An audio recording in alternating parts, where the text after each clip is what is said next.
Welcome back. Joining us from her home in Washington, D.C. is NPR political reporter Danielle Kurtzleben. Welcome back, Danielle.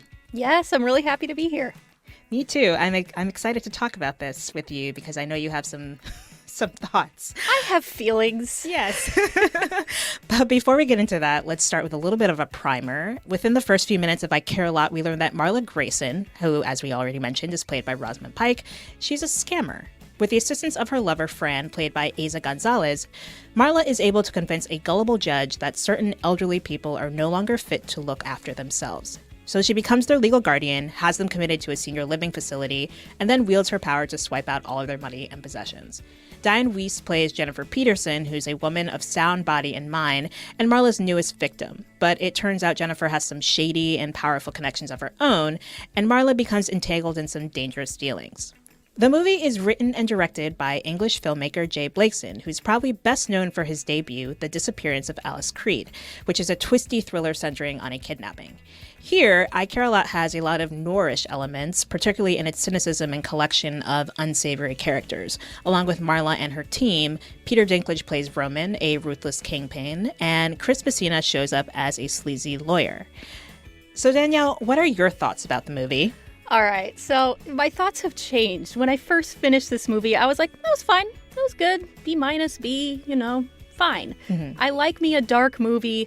I don't mind seeing characters be shady and lack scruples. That's great. This movie falls into that category. There is virtually no one who is super likable here, except maybe Dianne Wiest. But the more I thought about this movie, the more frustrated I got, because I realized there just wasn't a lot there for me to latch onto and really think about. It feels like a movie that is screaming social commentary, capitalism makes monsters of us all, which, excellent message to run with. Like, that is a fine thing to talk about. Plenty of movies have. There were two big problems that I'll try to get very quickly through them. One is Rosamund Pike's character. Now, Rosamund Pike, the actress, great. She's really good in this, given the script that she has. But her life is elder abuse, essentially. And we never hear, what made you this way? And also, what motivates you? Why do you do this? Like, presumably money, okay.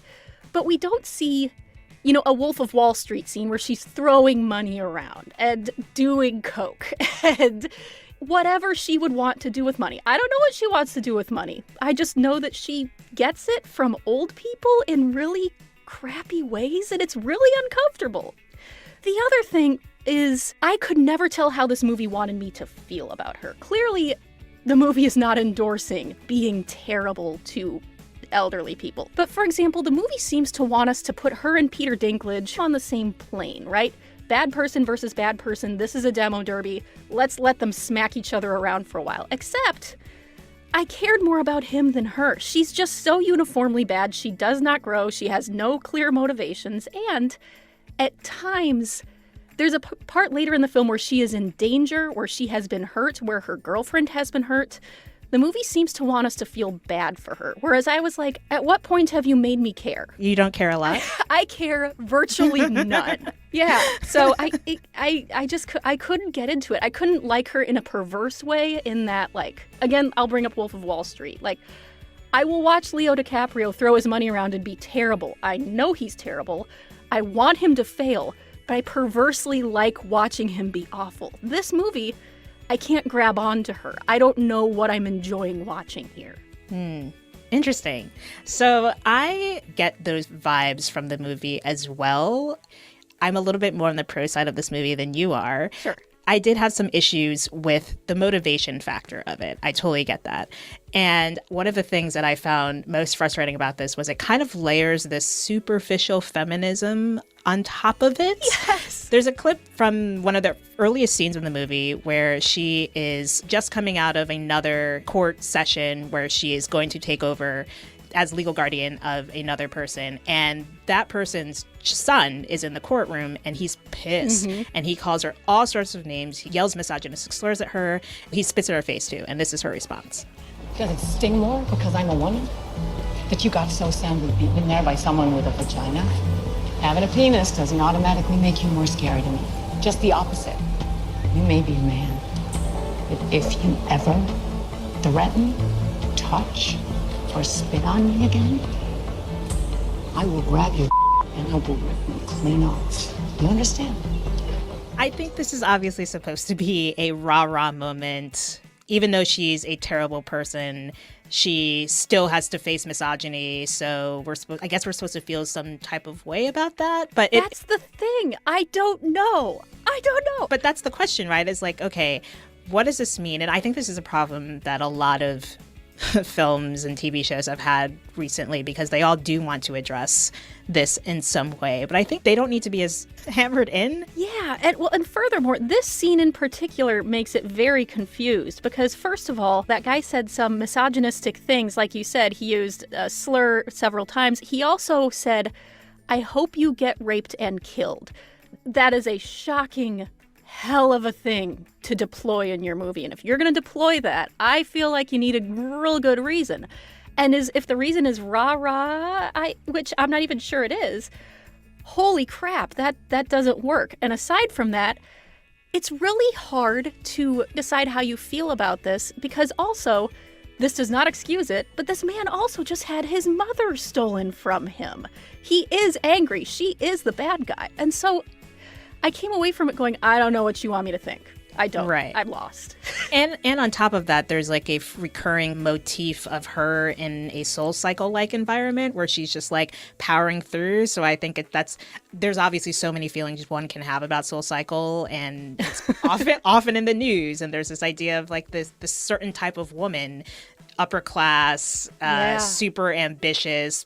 I feel like this was trying to aim at Theranos style commentary on white women and ambition and greed and corruption, and it doesn't all come together. All that being said, I actually kind of enjoyed this movie for some of the reasons you actually disliked it, to be honest, because even though I feel like the feminism, all of that stuff I mentioned is very muddled, I don't necessarily need this backstory of how she got to this point. I think sometimes in pop culture, we feel the need to like understand like, how did this person get this way? And I kind of like just being dropped into their lives and kind of getting little hints here and there.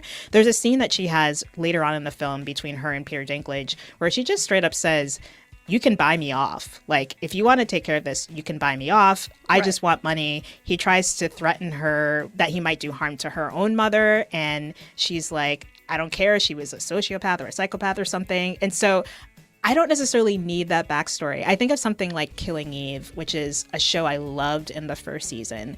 And I loved the character of Villanelle, who was just like, this literally a sociopath, and her job was to kill people, and she took glee out of it, and that was it. By season 3, it kind of got into this weird thing where we had to learn more about her backstory and her family and like why she might have gotten to the way she is. And I was just there for her and Eve having this weird dance, and I liked that. And so for me, that was what this movie kind of was just fun. Doesn't really add up to much the more you think about it, but I don't need every movie necessarily to do that. Right. No, I think that's fair. I do not want to turn this podcast episode into, I convince Aisha why she should not like this movie. But one more thing. If we didn't get her backstory, I want movement. Like, what's wild about this movie is, like, and what's could be very compelling is, first of all, her versus Peter Dinklage. 2 actors I would watch eat sandwiches for 2 hours. Fine. Great.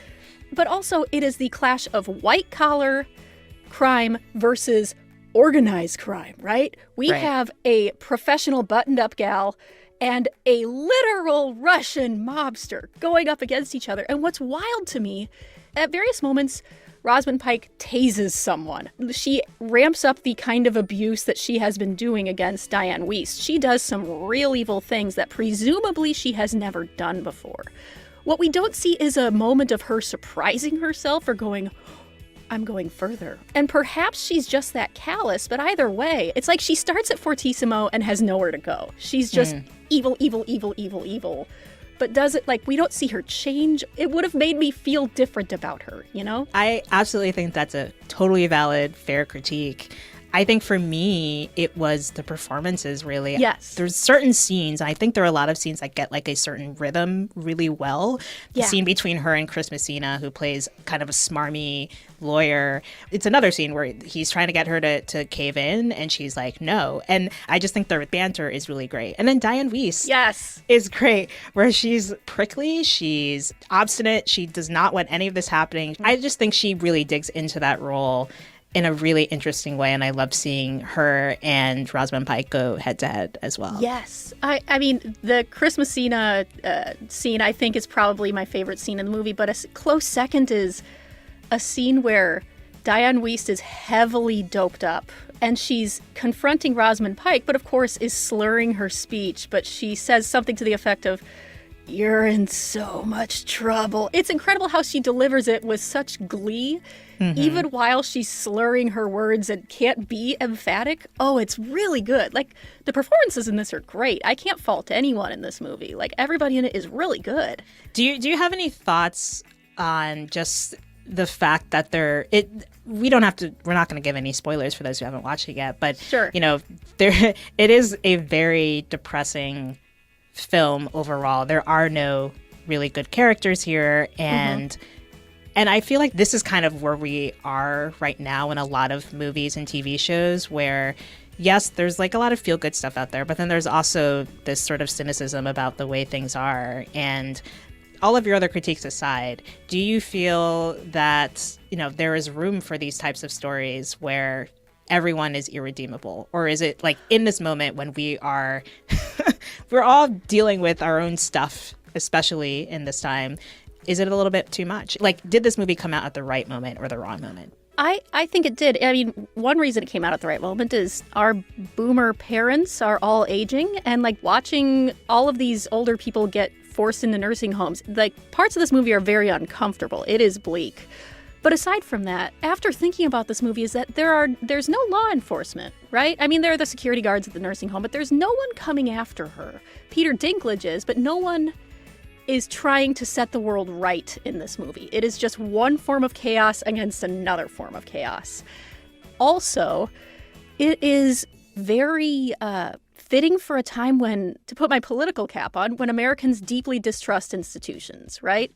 There are no institutions that are working in this movie. And it fits the time, really, unfortunately. But like that kind of darkness, I guess is where we are. So I guess the time is right, but it doesn't make me happy. Yeah. I think that's part of what I liked about the film, is that some of what she's doing is illegal and definitely unethical. But then a lot of it is just she's able to get by because of the way the system is set up. And so they make it very clear that, once she's able to declare herself a legal guardian, she's able to sell houses and then take the money. So I think it's really interesting to see that play out in this way. And in sort of a fun, well, I thought sort of fun, neo-noir thriller.